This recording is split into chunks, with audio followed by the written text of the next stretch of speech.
కలుస్తాం. తిరువూరుని అభివృద్ధిలో ముందుకు తీసుకెళ్ళడానికి రాజకీయాలకు అతీతంగా పనిచేస్తాం. అలా కాకుండా స్వామిదాస్ గారు మీరు కేకలేసినంత మాత్రాన ఇక్కడ ఏం జరగదు. కాబట్టి మీరు తిరువూరు నగర పంచాయతీలో వైసీపీ చేసిన అరాచకాల గురించి 1 సంవత్సరం క్రితం మీరే ధర్నా చేశారు. మళ్ళీ ఇప్పుడు వైసీపీ కండవ వేసుకొని మిమ్మల్ని ఎక్కడ వైసీపీ నాయకత్వం కార్యకర్తలు వదిలేస్తారో అని ఈ సందర్భాన్ని అవకాశంగా తీసుకుని హడావుడి చేస్తున్నారు. వాస్తవానికి వైసీపీ కౌన్సిలర్లని తెలుగుదేశం పార్టీ తీసుకెళ్తుందని మీరు 2-3 సార్లు ప్రస్తావించారు. మీ స్టేట్మెంట్ చూసిన తర్వాత కొంతమంది వైసీపీ కార్యకర్తలు నాకు ఒక మెసేజ్ పెట్టారు. శ్రీనివాసరావు గారు ఆ తీసుకెళ్లేదేదో మా స్వామిదాస్ గారిని ఒకటి తీసుకెళ్తే మా పార్టీకి పట్టిన దరిద్రం వదిలించండి అని మీ పార్టీ కార్యకర్తలు కోరుకుంటున్నారు. ఇక్కడ ఎవరిని తీసుకెళ్లే కార్యక్రమం ఎవరు చేయట్లేదు. మీరే కౌన్సిలర్ని బెంగళూరు తీసుకెళ్లారు. మా కౌన్సిలర్లు అందరూ తిరువూరులో ఉన్నారు. మాకు మద్దతు ఇస్తున్న వైసీపీ నుంచి వచ్చిన కౌన్సిలర్లు అందరూ తిరువూరులో ఉన్నారు. కాబట్టి రాజకీయాల్ని పక్కన పెడదాం, అభివృద్ధిలో అందరం కలిసి పనిచేద్దాం. మీరు సలహాలు ఇవ్వండి. మీరు ప్రతిపక్షంలో ఉన్నారు, నిర్మాణాత్మకమైన సలహాలు ఇవ్వండి. 4 సంవత్సరాల నుంచి ప్రతిపక్షంగా తెలుగుదేశం పార్టీ కౌన్సిలర్లు తెలుగుదేశం పార్టీ నాయకులు ఎలా అయితే నిర్మాణాత్మకంగా పనిచేశారో మీరు కూడా అలా పనిచేయండి. మళ్ళీ ఎన్నికలు వచ్చినప్పుడు ప్రజల ఆమోదం ప్రజల ఆశీర్వాదం ఎవరికుంటే వాళ్ళు గెలుస్తారు.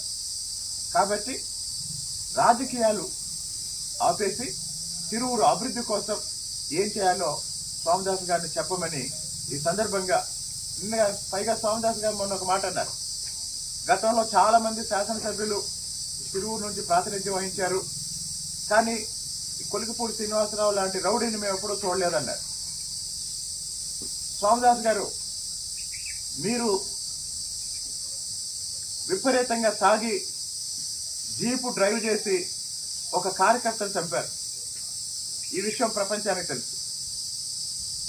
ప్రజలు తిరుగుబాటు చేసి మీ మీదకు వస్తే మీ రివాల్వర్తో మీరు కాల్పులు జరిపారు. తిరువూరు నియోజకవర్గంలో మీరు చేసినన్ని అరాచకాలు ఎవరు చేయలేదు. చాలా మంది పెద్దవాళ్ళు తిరువూరు నియోజకవర్గానికి శాసనసభ్యులుగా చేశారు. కోనేరు రంగారావు గారు లాంటి పెద్దలు మంత్రులుగా చేశారు. మీరు చెప్పారు, పద్మజ్యోతి గారి గురించి చెప్పారు, లక్ష్మీనిధి గారి గురించి చెప్పారు. నేను అనేక సందర్భాల్లో మీ గురించి కూడా చెప్పాను. తిరువూరు నుంచి ప్రాతినిధ్యం వహించడానికి అవకాశం వచ్చిన ప్రతి శాసనసభ్యులు వాళ్ల స్థాయిలో ఎంతో కొంత తిరువూరు అభివృద్ధి కోసం పనిచేశారు. కాబట్టి నన్ను తిట్టడానికి మీరు ప్రత్యేకంగా ప్రెస్ మీట్లు పెట్టకుండా తిరువూరు అభివృద్ధి కోసం ఏం చేయాలో చెప్పండి. అలాగే ఒక కౌన్సిలర్ని కిడ్నాప్ చేసి మీ ఇంట్లో దాచిపెట్టి మీరు ఇంటికి తాళం వేసి విజయవాడ వెళ్ళిన మాట నిజమా కాదా? తెలుగుదేశం పార్టీ కార్యకర్తలు మీ ఇంటిని చుట్టుముడితే మీకు మెజారిటీ ఉందని చెప్పుకుంటూనే ఒక్క కౌన్సిలర్ని కూడా మరి తిరువూరు ఎందుకు తీసుకురాలేదు? 11 గంటలకి తిరువూరులో నగర పంచాయతీ చైర్మన్ ఎన్నుకుంటే 2 గంటల వరకు మీరు కౌన్సిలర్లు విజయవాడలో ఎందుకు ఉంచారు? అంటే మీకు బలం లేక తిరువూరు కూడా రాలేదు. కాబట్టి మళ్ళీ చెప్తున్నాను, నేను రాజకీయాలకు అతీతంగా అభివృద్ధి కోసం పనిచేస్తున్నా, అభివృద్ధి లక్ష్యంగా పనిచేస్తున్నా. మీరు 30 సంవత్సరాల తిరువూరులో ఎంత తిరుగుంటారో నేను 3 నెలల్లో మీకన్నా ఎక్కువ తిరిగాను. ప్రజల్ని అడగండి. కాబట్టి మీరేదో ప్రెస్ మీట్ పెట్టి నన్ను తిట్టారని నేను కూడా మళ్ళీ మీకు తిట్టే ఉద్దేశం నాకు లేదు. ఇక్కడ తిట్టడం వల్ల ప్రయోజనం లేదు. అభివృద్ధి కోసం పనిచేద్దాం. అదే చెప్పడానికి ఈరోజు ఈ మీడియా సమావేశం ఏర్పాటు చేశాం.